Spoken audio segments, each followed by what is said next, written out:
Hey, it's George. This is kind of a spur of the moment, just sort of if you like talking, kind of recent listens, videos. Some of these I haven't listened to yet. I pulled to play later.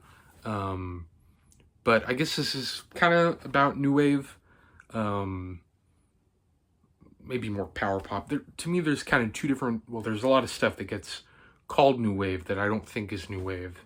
And then there's kind of a lot of, I guess, kind of two different types, that retro-y B-52s, Rosillos, Devo, kind of quirky new wave.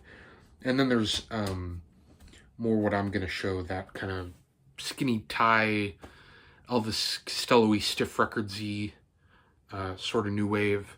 I got my Stiff Records sweatshirt on. You can't really see it. It's covered in cat hair. But anyway, yeah, this was kind of all spurred by, well, I guess what's happening tomorrow. Well, today too. I'm going to see Squeeze. They're playing here in town. And I was dinking around this morning. I went to a flea market that I got some records from that you'll see next Vinyl Finds. But I was out dinking around, and my friend who owns an antique store texted me Squeezer in the shop. And of course, like a dork, I booked it down there. And the keyboard player has been with them, I think, since the mid-90s. And Glenn Tilbrook were just like walking around this antique store. And I felt kind of weird. I felt kind of bad because I kind of ambushed them, but they were really, really nice about it. And I didn't want to bug them. I just, said, hey, and can I get a picture? And I'll put that in here if I can remember. But they were really nice about it. And anyway, so I came home and I kind of felt like listening to Squeeze. I played this. Cool for Cats from '79. I think most people know this for the big singles. Up the Junction, Goodbye Girl, Cool for Cats. But this has some really good deep cuts. Like Review's great. It's Not Cricket. It's So Dirty. I think most people would say you only need like that singles comp that came out. But I think the early Squeeze up until like I want to say East Side Story have some really good deep cuts. But yeah, such a good album. And then I also played this record. Probably a lot of glare. It has Shrink on it. But Argy Bargy. I'm not sure. But from 1980, kind of that sort of late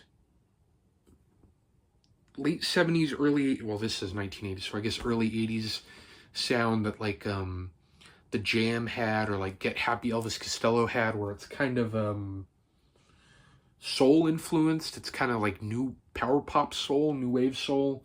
But this has some really great stuff on it.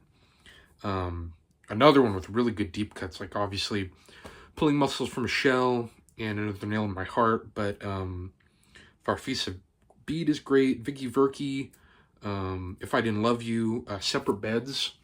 It's probably my favorite. It has, what's that lyric? Her mother didn't like me. She thought I was on drugs. My mother didn't like her. She never peeled the spuds. Yeah, this is a great record. This was, I think, one of the first records I got when I started really getting serious about record collecting, and it was sealed. And I was kind of like, oh, that's a lot of money. And I always keep the price tags for records I bought because I like to remember what I paid for them. And I didn't pay that much for it. I paid $15 for it. It's like, that's really a pretty good price for a sealed record. It plays dead quiet. It's really, really sounds good. Of course, that sound, you got to have some Joe Jackson. This is the 10-inch version. And mine still has the cool button. But this, kind of has some reggae sounds on it, like Sunday Papers and Fools in Love. That's great. But you have One More Time. Obviously, you're really going out with him. Look Sharp. Got the Time's great. I have the one from the same year after this, I'm the Man. That's a really good record too. These are kind of almost like a double album. You can kind of tell it was from the same batch of songs and maybe the same. I mean, I don't know if they were recorded at the same time, but to me, those are kind of linked in my mind almost as a double album. But yeah, Joe Jackson. This you gotta play. I think this might be the best British power pop single, Starry Eyes by The Records. This is kind of weird. It's a promo copy, and it's Starry Eyes on the both sides, and one side is mono and one side is stereo, which is kind of weird. But maybe the best British power pop single ever. I don't know if that's a hot take. I didn't pull any Nick Lowe to listen to except for this, but I listened to this, and this is great. Nick Lowe and Dave Edmunds sing the Everly Brothers. This came with the Rockpile album, which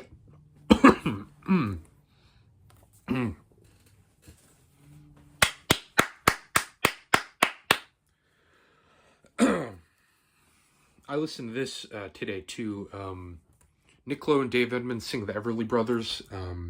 This is from the Rockpile record from 1980, which also kind of has that power poppy soul kind of sound, especially with Every Day I Write the Book. But this is great. They do 4 Everly Brothers covers. Yeah, this is really cool.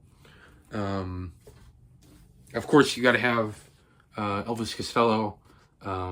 This I haven't shown in a Vinyl Finds. I was at a thrift store, and they had this for $5, and I have a couple copies of it already, but I didn't just have like a basic American copy, and I couldn't resist it for that cheap. Maybe I didn't really need it, but still cool to have. I won't talk too much about this because I talk about Elvis Costello a lot. This is great. I do have the album this is off, but I just wanted to hear the song. The album's good, but it has a few clunkers.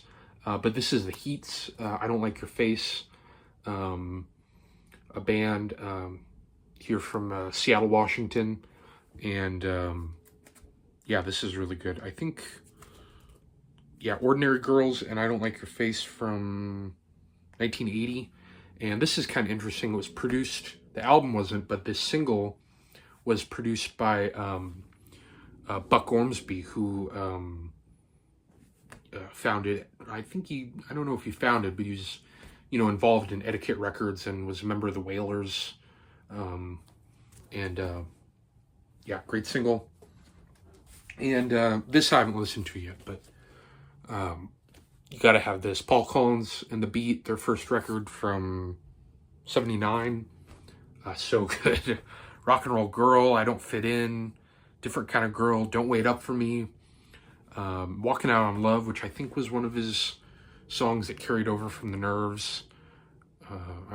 Or was that Working Too Hard? I can't, maybe both. Anyway, such a great record. So anyway, I just kind of felt like telling that story and blabbing about records. So anyway, thanks for watching, and